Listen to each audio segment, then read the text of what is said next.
नमस्कार मित्रांनो, "तू रे माझा मितवा" या मालिकेच्या आजच्या भागामध्ये आता अर्णव हा कॉरिडॉर म्हणजेच वेटिंग एरियामध्ये हॉस्पिटलच्या बसलेला असतो. ईश्वरी रडत-रडत बाहेर येते. त्याच वेळेला आता अर्णवच्या लक्षात येतं, की ईश्वरीला संशय आलाय. म्हणून पटकन ईश्वरी मागे वळायच्या आतच अर्णव तिकडून धूम ठोकतो आणि तो तिथून पळून जातो. आणि ईश्वरी विचार करते, की नक्की इथे कोण होतं आता? मला असं का वाटतंय, की कोणीतरी माझ्या ओळखीचं इथे होतं? ईश्वरी आता जरा विचार करू लागते. नंतर तिच्या लक्षात येतं, की अर्णव सर तर इथे नव्हते ना? म्हणजे मला असं का वाटतंय, की इथे आता यावेळेला अर्णव सर होते? पण नाही, हे शक्य नाही आहे. अर्णव सर आता कशाला येतील ना इथे? असा विचार तिच्या डोक्यामध्ये येत असतो. परंतु तिचं मन वेगळंच सांगत असतं, की खरंच इथे अर्णव होता का? नाही. परंतु दुसरं मन सांगतंय, की नाही, अर्णव सर इथे येऊच कसे शकतात, जर मी त्यांना इतकं बोलली आहे तर. म्हणून ती डोळे पुसते आणि नंतर पुन्हा एकदा तिच्या गणूबाप्पाकडे जाते. त्यानंतर आत्या ही सगळीकडे फोन करून बघत असते, की ओ निगेटिव्ह ब्लड ग्रुप हे तुमच्या ओळखीमध्ये कुठे मिळेल का? म्हणजे तुमच्या हॉस्पिटलमध्ये आहे का अवेलेबल? म्हणजे नाही आहे का? ठीक आहे. परंतु तुम्ही प्लीज दुसऱ्या हॉस्पिटलचा नंबर वगैरे देऊ शकता का? म्हणजे जर दुसऱ्या तुम्ही ब्लड बँकचा वगैरे नंबर दिलात, तर मी तिथे फोन लावून विचारू शकते. प्लीज तुम्ही द्याल का नंबर? तेव्हा मग आत्या फोन ठेवते आणि मग नंतर सुप्रिया विचारते, की "काय? जयू आत्या काय झालं?" ती म्हणते, की "नाही गं, सुप्रिया या बँकमध्ये म्हणजेच या ब्लड बँकमध्ये नाही सापडलं रक्त. आता बघू ते मला दुसरा नंबर देतील, त्यावर मी फोन लावते." तेवढ्यातच मोबाईलवर दुसरा नंबर येतो. मग जयू म्हणते, की "बघा दुसरीकडे फोन लावून बघा, काय होतंय ते." तेव्हा मग जयू आत्या म्हणते, की "हो, आता मी या ठिकाणी फोन लावून बघते." तोपर्यंत इथे अर्णवने त्याचं काम सुरू केलेलं असतं. अर्णवने रक्त द्यायला सुरुवात केलेली असते आणि इथे जयू आत्या फोन लावत असते. ईश्वरी गणूबाप्पाला हात जोडते आणि म्हणते, की "गणूबाप्पा, हे सगळं काय चाललंय? माझ्या बाबांच्या बाबतीत हे सगळं असं का होतंय? प्लीज हे सगळं थांबव ना गणूबाप्पा. माझ्या बाबांना लवकरात लवकर बरं कर. त्यांना हा जो काही त्रास होतोय तो संपू दे. बाप्पा, असं करू नकोस. प्लीज आमच्यावर कृपा कर. बाबांची तब्येत लवकर व्यवस्थित होऊ दे. त्यांना लवकर रक्त मिळू दे." असं ती म्हणत असते. तर इथे अर्णवचं ब्लड ग्रुप ओ निगेटिव्ह असल्यामुळे अर्णवने ब्लड ग्रुप द्यायला म्हणजेच रक्त द्यायला सुरुवात केलेली असते. ईश्वरीला किंवा कोणालाही त्याची काहीही कल्पना नसते आणि म्हणून ईश्वरी हात जोडूनच देवाकडे प्रार्थना करत असते, की प्लीज काहीतरी चमत्कार करा आणि माझ्या बाबांचा जीव वाचव बाप्पा. तेव्हा आता अर्णवने पूर्ण एक रक्ताची बॅग दिलेली असते आणि सिस्टर त्याला विचारते, की "तुम्हाला ठीक वाटतंय ना sir? Are you all right?" तेव्हा मग अर्णव म्हणतो, की "येस, आय एम फाईन. मला ठीक वाटतंय." मग असं म्हटल्याबरोबर इथे आता एक पिशवी रक्ताची तर सोय झालेली असते आणि ईश्वरी इकडे बाप्पाकडे सतत हात जोडत असते. आणि अर्णवला तिथेच पडायला सांगितल्यामुळे तो तिथेच झोपून असतो आणि तरीही मनात त्याचा विचार सुरू असतो, की आता काही झालं तरी ईश्वरीच्या बाबांचं ऑपरेशन सुरू होईल आणि ऑपरेशन सुरू झाल्यानंतर ते जेव्हा सुखरूप बरे होतील, तेव्हा ईश्वरीच्या चेहऱ्यावर नक्कीच स्माईल येईल. त्यामुळे खरंच खूप बरं होईल, असं आता अर्णव हा विचार करत असतो. मग त्या मॅडम म्हणतात, की "सर तुम्ही ठीक आहात?"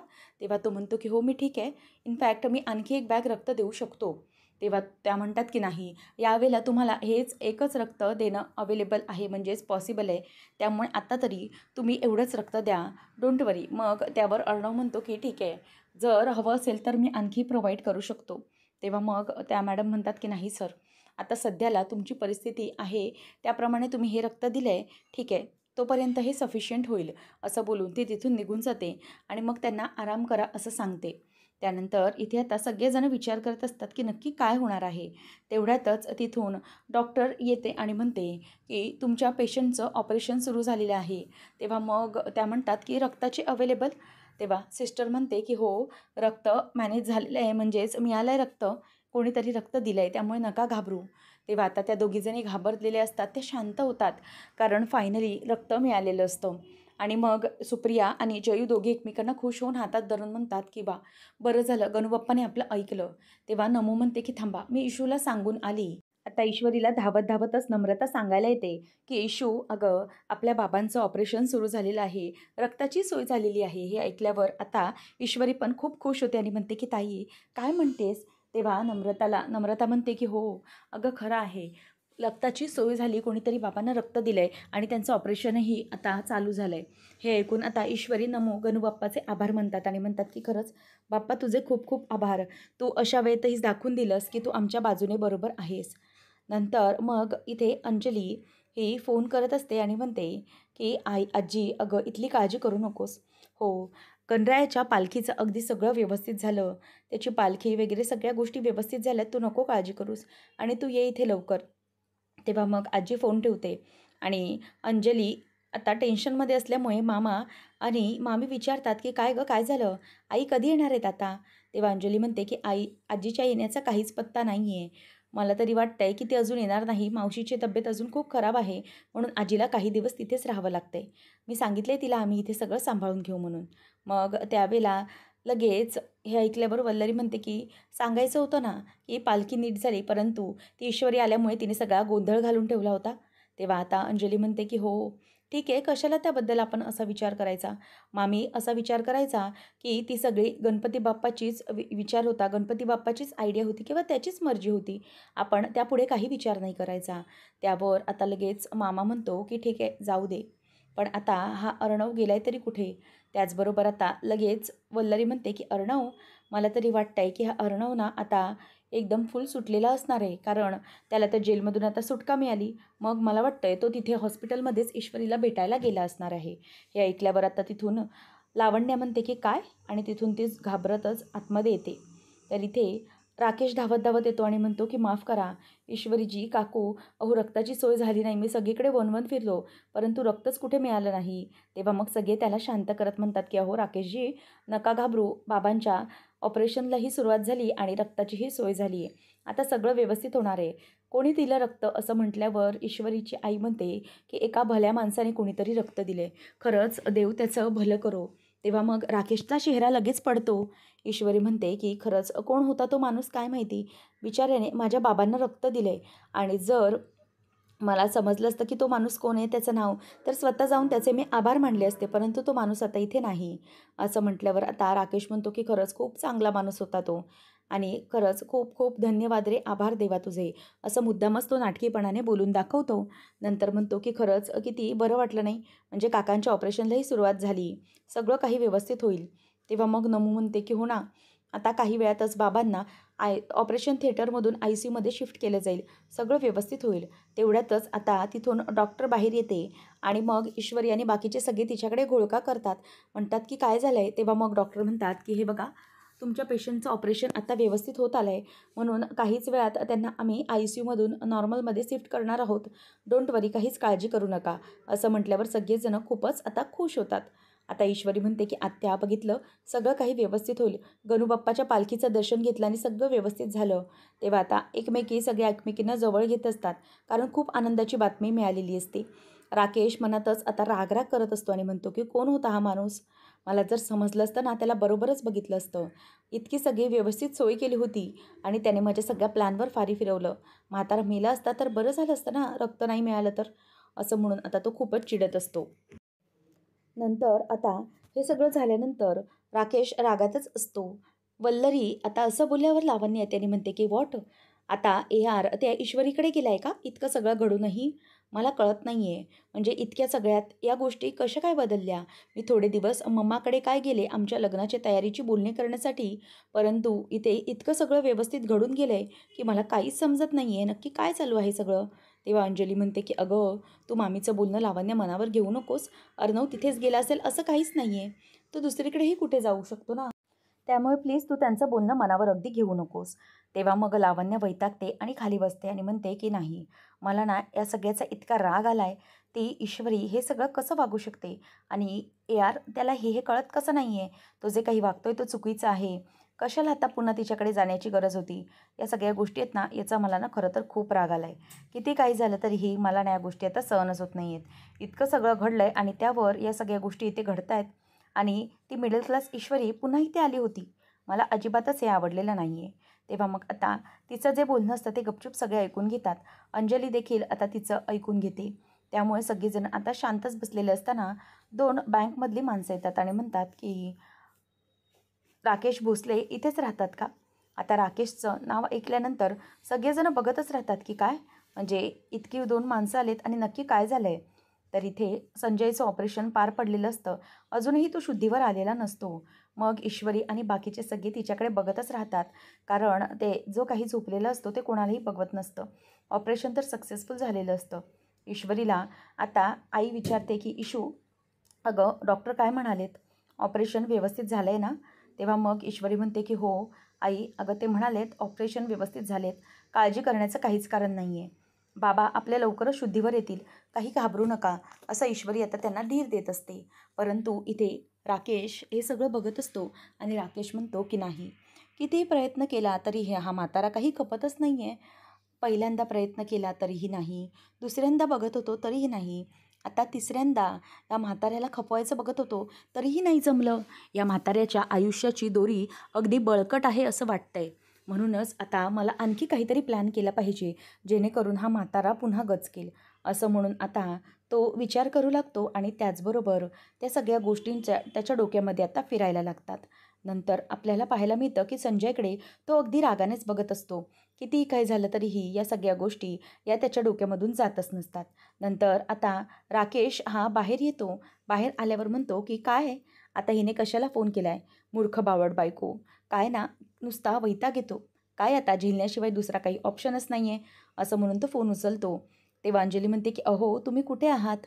तेव्हा मग तो म्हणतो की "हो मी बाहेर आहे कामानिमित्त, बोल ना." तेव्हा ती म्हणते की "तुम्ही जिथे असाल तिथून पटकन निघून या बघू घरी." तो म्हणतो की "का गं अंजली, काय झालं आहे?" तेव्हा मग ती म्हणते की "अहो आपल्या घरात बँकवाले माणसं आली आहेत आणि म्हणत आहेत की काहीतरी प्रॉब्लेम आहे आणि तुम्हीच माझं अकाउंटचं ते सगळं बघताय ना, त्यामुळे प्लीज तुम्ही जरा या ना आणि त्यांच्याशी बोला ना. मला त्यातलं काही समजत नाही आहे, कारण तुम्हीच सगळं बघताय." मग तो म्हणतो की "हो हो, काळजी करू नकोस, मी लगेचच पोहोचतो." आता राजेश विचार करतो की नक्की काय झालं असेल? हां, कशासाठी ही माणसं आली असतील? असा विचार आता त्याच्या डोक्यामध्ये सुरू असतो. नंतर मग आता मामा आणि लावण्या बँकमधल्या स्टाफला कॉपरेट करत असतात. तर इथे बाबांचं ऑपरेशन झालेलं असतं. ईश्वरी बाहेर असते आणि त्याच वेळा बाहेर असताना ती लांबूनच संजयकडे बघत असते आणि त्याला पाहून तिला खूप खरं तर आता बरं वाटत असतं. कारण इतक्या दिवसानंतर बाबांना बरं वाटतं. परंतु ती जेव्हा बाहेर बघते तेव्हा सुप्रिया तिथेच वेटिंग एरियामध्ये बसलेली असते आणि रडत असते. ती रडत असताना आता ईश्वरीलाही बघवत नाही. कारण तिची जी काही अवस्था असते त्यामुळे ईश्वरीला खूप वाईट वाटत असतं. आता त्याबरोबरच ईश्वरी ही तिच्याकडे बघतच राहते आणि म्हणते की "आई, अगं नको काळजी करूस." तिला आता आईचं ते रडणं पाहवत नसतं, कारण सारखी सारखी सुप्रिया रडत असते. ती तिला अगदी बघवतच नसतं. ईश्वरी बाजूला येऊन म्हणते की "हे बघ आई, नको काळजी करूस, सगळं काही व्यवस्थित होईल. तू नको घाबरूस ना. मी तुला सांगितलंय ना, बाबांचं ऑपरेशन अगदी व्यवस्थितपणे पार पडलंय. त्यांना काहीच होणार नाही आहे." त्यावेळेला मग ईश्वरीला सुप्रिया म्हणते की "इशू, खरंच सगळं व्यवस्थित होईल ना? म्हणजे बाबांचं ऑपरेशन वगैरे सगळं व्यवस्थित होईल ना?" तेव्हा ईश्वरी म्हणते की "हो, अगं नको काळजी करूस आई. आता डॉक्टरच म्हणालेत ना, त्यांचं ऑपरेशन व्यवस्थित पार पडलंय आणि ते सुखरूप आहेत. मग का घाबरतेस तू? आणि असं सारखं सारखं रडू नकोस. अगं तुला माहिती आहे, बाबांनी जर ऑपरेशनमधून ते व्यवस्थित बाहेर आले आणि सुखरूप झाले आणि शुद्धीवर आले, तर मग आपल्याला असे रडके चेहरे पाहून ते काय म्हणतील? मला सांग. बघ, तुझा असा रडका चेहरा पाहून काय म्हणतील ते? काय हे सगळं काय चाललंय? म्हणजे माझे संजय देसाईचे घर आणि आमच्या घरातल्या इतक्या सगळ्या चांगल्या चांगल्या व्यक्ती लेचेपिचे बनून रडतायत, अश्रू गळतायत, हे त्यांना आवडेल का सांग मला? असे बघितले ना आपल्याला तर सरळ म्हणतील की जर असे इंदोरच्या मिठाईच्या गल्लीत माझ्या उभे राहिलात ना, तर माझी पाव किलो मिठाई पण विकली जाणार नाही, असं बोलून दाखवतील ते. तुला माहिती आहे ना कसे बोलतात ते? तेव्हा लगेच सुप्रिया म्हणते की "हो हो, बरोबर बोलतेस तू. असंच बोलतील का ते अगदी उठल्यानंतर?" तेव्हा मग ईश्वरी म्हणते की "हो, मी तेच सांगते तुला आई, त्यामुळे प्लीज तू अशा प्रकारे रडत राहू नकोस. बाबा आपले लवकरच बरे होणार आहेत आणि सुखरूप ते या सगळ्यातून बाहेर येणार आहेत. त्यामुळे तुला घाबरण्याची काहीच गरज नाही." आणि तुला माहिती आहे ना, बाबांची सवय कशी येते, असे रडके चेहरे पाहिले तर ते आपल्याला पाहून खचून नाही का जातील. म्हणून त्यांच्या चेहऱ्यावर आपल्या चेहऱ्यावर त्यांना आनंद दिसला पाहिजे आणि त्यांना उभारी आली पाहिजे, असं काहीतरी आपण करायचं आहे. त्यामुळे लक्षात ठेव आई, आता आपल्याला सगळ्या गोष्टी विसरून जाव्या लागतील आणि बाबा लवकरात लवकर बरे कसे होतील, आपल्याला अशा हसऱ्या चेहऱ्याने आणि पॉझिटिव्ह वातावरणानेच त्यांना लवकरात लवकर बरं करायचं आहे, हे तू लक्षात घे आई. असं आता ती बोलून दाखवत असते. त्यावेळेला मग ती म्हणते की "बघ, मी जे जे काही बोलले ना, ते सगळं बाबा बोलून दाखवतील. त्यामुळे तू आता प्लीज काही करून ना बाबांच्या बाबतीत असा विचार करूच नको की काहीतरी चुकीचं घडणार आहे. तू पॉझिटिव्हच विचार कर ना, मग बाबांच्या बाबतीत पॉझिटिव्हच घडणार आहे, असं ती बोलून दाखवते. आणि असं बोलल्यानंतर सुप्रिया म्हणते की हो गं इशू, तू अगदी बरोबर बोललीस. म्हणजे बाबा जे काही बोलतील ना, ते अगदी व्यवस्थित बोलून दाखवलंस बघ तू. बरोबर आहे तुझं. बाबा हे अगदी आपल्या चेहऱ्यावरचं दुःख बघू शकणार नाहीत, म्हणून त्यांना हसत ठेवलं पाहिजे आपल्याला. ईश्वरी म्हणते की "ये होईना बात, आता कशी बोललीस तू? आणि तुला माहिती आहे का आई, आता बाबा जेव्हा सुरुवातीला येतील ना, ते पहिले तुला काय बोलतील तुला माहिती आहे का?" सुप्रिया म्हणते की "काय?" तेव्हा ईश्वरी म्हणते की ते म्हणतील की "सुप्रिया, अगं बरेच दिवस झालो तुझ्या हातचं अद्रकवाली चाय प्यायलो नाही. मग हो जा 1-1 कप अद्रकवाली चाय." असं पटकन बाबा बोलून दाखवतील. "हो ना आई." तेव्हा मग सुप्रिया ही ती ऐकून खुश होते आणि तिलाही खरं तर बरं वाटतं की लवकरात लवकर ते बरे होऊन माझ्याकडे आल्याचा चहा मागणार आहेत. मग त्यानंतर ईश्वरीला ती म्हणते की "हो, इशू तू म्हणतेस ते परफेक्ट आहे अगदी. आपण ना या सगळ्या गोष्टीसाठी तयार राहिलं पाहिजे. आता त्यांचं ऑपरेशन तर झालं आहे. सगळ्या गोष्टी सुखरूप होत आहेत. आता सगळं व्यवस्थित झालं पाहिजे आपलं." तेव्हा मग ईश्वरी म्हणते की "हो, आई, गेल्या त्या गोष्टी झाल्या त्या गोष्टी केल्या, परंतु आता आपण त्या गोष्टींकडे पुढे बघायचं आहे. आणि बाबा होतील लवकरच बरे. तू नको काळजी करूस. मी हॉस्पिटलमध्ये डॉक्टरांशी बोलली आहे. तू नको काळजी करूस सगळ्याची." असं म्हणून आता ईश्वरी तिला धीर देत असते आणि जवळ घेऊन ती रडत असते तर तिला शांत करत असते. आणि त्यानंतर दोघीजण एकमेकींच्या मिठीत अशा प्रकारे रडत असतात आणि एकमेकींचं सांत्वन करत असतात. त्यानंतर आपल्याला पाहायला मिळतं की अंजली विचारते की "सर, मला प्लीज सांगाल का तुम्ही असं काय झालं आहे माझ्या अकाउंटमधून?" तेव्हा मग हे झाल्यानंतर ते म्हणतात की तुमच्या अकाउंटमधून भरपूर सारे फॉरेन डील्स किंवा ट्रान्झॅक्शन केले गेलेत. त्यामुळे तेव्हा मग आता लावण्य म्हणते की "1 मिनिट, सो हे बिझनेसमॅनचं घर आहे, तर फॉरेन इन्व्हेस्टिगेशन किंवा फॉरेन ट्रान्झॅक्शन होणं हे काही आमच्यासाठी नवीन नाही आहे. मग तुम्ही हे सगळं काय करताय?" तेव्हा ते म्हणतात की "हे बघा मॅम, थोड्याफार ट्रान्झॅक्शन आम्ही समजू शकतो, परंतु इतक्या ट्रान्झॅक्शन्स झाल्या त्यामुळे आम्हाला जरा डाऊट येणं हे साहजिकच आहे." तेवढ्यातच तिथून लांबूनच हे सगळं राकेश ऐकत असतो. ते ऐकत असताना अंजली त्याला बघते आणि म्हणते की "अहो, कधी आलात तुम्ही? या ना आतमध्ये." तेव्हा मग तो म्हणतो की "अगं हे काय? आताच आलो आहे मी. आणि काय झालं आहे? काय हे सगळं?" तेव्हा आता तो आल्याबरोबर मामा म्हणतो की "बघा, हे आहेत आमचे जावई बापू." असं म्हटल्यावर आता सगळेजण त्याच्याकडे बघतच राहिलेली असतात. त्यावर राकेश म्हणतो की "बोला ना, नमस्कार, माझं नाव राजेश भोसले. काय झालं आहे?" तेव्हा जावई बापू म्हणतात मामा म्हणतो की "हे आमचे जावई बापू आहेत आणि यांचंच हिचं अकाउंट ते हँडल करतात. शिवाय ते वकील आहेत, त्यामुळे या सगळ्यातल्या गोष्टीतले काही खाचखळगे असतील ते तुम्ही त्यांना प्लीज जरा समजावून सांगा. म्हणजे कसं आहे ना, वकील असल्यामुळे ते सगळ्या गोष्टी अगदी व्यवस्थितपणे सांगू शकतील. काळजी करू नका." असं तो सांगतो. त्यावेळेला मग राकेश म्हणतो की "हो, हो. नक्की काय असेल ते तुम्ही मला कळवू शकता. काहीच प्रॉब्लेम नाही आहे." असं बोलून दाखवल्याबरोबर आता राकेशला कळलेलं असतं की मामा हा मुद्दामच त्याला अडकवण्याचा प्रयत्न करत आहे. मामाच्या बोलण्यातून त्याला स्पष्टपणे दिसून येत असतं की नक्कीच काहीतरी जोले जे हे सगळे माझ्यापासून लपवण्याचा आणि स्पेशली मामा माझ्यापासून लपवण्याचा प्रयत्न करत आहे. त्यावेळेला मग आता लगेच ते बँकवाले विचारतात की "मला सांगा, तुमचे हे फॉरेन ट्रान्झॅक्शन आहेत ते इतके कसे काय झालेत? कारण इतक्या कमी दिवसांमध्ये म्हणजे जवळ-जवळ एका महिन्याआतच 25 ट्रान्झॅक्शन झालेत. हे सगळं काय आहे तुम्ही मला सांगाल का?" तेव्हा मग तो सांगतो की "हो, ॲक्च्युली काय झालं आहे की मी माझ्या बायकोसाठी काही शॉपिंग्स केलेले आहेत आणि जे की वेगळ्या नंबर्स असू शकतात किंवा काही. त्यामुळे मी तुम्हाला सांगतो आहे की नक्की असं काहीतरी आहे, जेणेकरून मी हे सगळं केलं आहे आणि माझे फॉरेन इन्व्हेस्टमेंटही असतात तिच्या नावाने. त्यामुळे आता मी तुम्हाला काही बाकीचं सांगणार कसं?" तेव्हा मग तो म्हणतो की "तसं नाही. इतके इन्व्हेस्टमेंट म्हणजे काय ना, आम्हाला संशय घ्यावा लागतो. इतके फॉरेनचे डील्स किंवा फॉरेन लॉन्ड्रिंग तर होत नाही आहे ना, मनी लॉन्ड्रिंग, त्यासाठी आम्हाला हे सगळं बघावं लागतं." त्याच वेळेला आता लगेच राकेश म्हणतो की "नाही, असं काहीही होत नाही आहे. तुम्ही अजिबात काळजी करू नका." त्यावेळेला मग हे सगळं झाल्यावर ते म्हणतात की "ठीक आहे, परंतु तुम्ही हे जे काही केलं आहे त्याबद्दल तुमच्याकडे काही माहिती असेलच ना. मग एक काम करा, तुम्ही आता माझ्यासोबत तुम्हाला बँकमध्ये यावं लागेल. या ज्या काही गोष्टी आहेत ना, त्या सगळ्या सॉर्ट आउट करण्यासाठी किंवा काही गोष्टी बघण्यासाठी तुम्हाला येणं हे गरजेचंच आहे." तेव्हा लगेच राकेश म्हणतो की "नाही, हे सगळं करणं म्हणजे का गरजेचं आहे? म्हणजे या सगळ्या गोष्टी या लीगली होत आहेत. हवं तर तुम्ही ते सगळं चेक करू शकताय ना."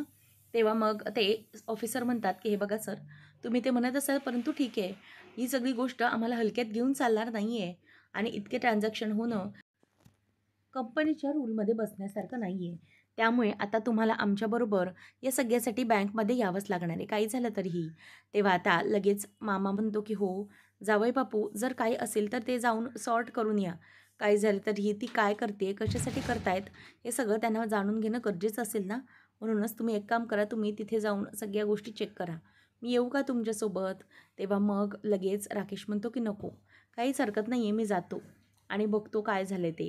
तेव्हा मग जो बँकेचा स्टाफ असतो, मॅनेजर्स ते आलेले असतात, ते निघतात. अंजलीला राकेश म्हणतो, "नको काळजी करूस, सगळं व्यवस्थित होईल, मी बघतो काय करायचं ते, तू नको टेन्शन घेऊस." असं म्हणून तो आता मागे-मागे निघून जातो. आणि वल्लरी, लावण्य एकमेकांना खुणवतात, की नक्की यांचं काय सुरू होतं. त्यांनाही काहीतरी गडबडच वाटते.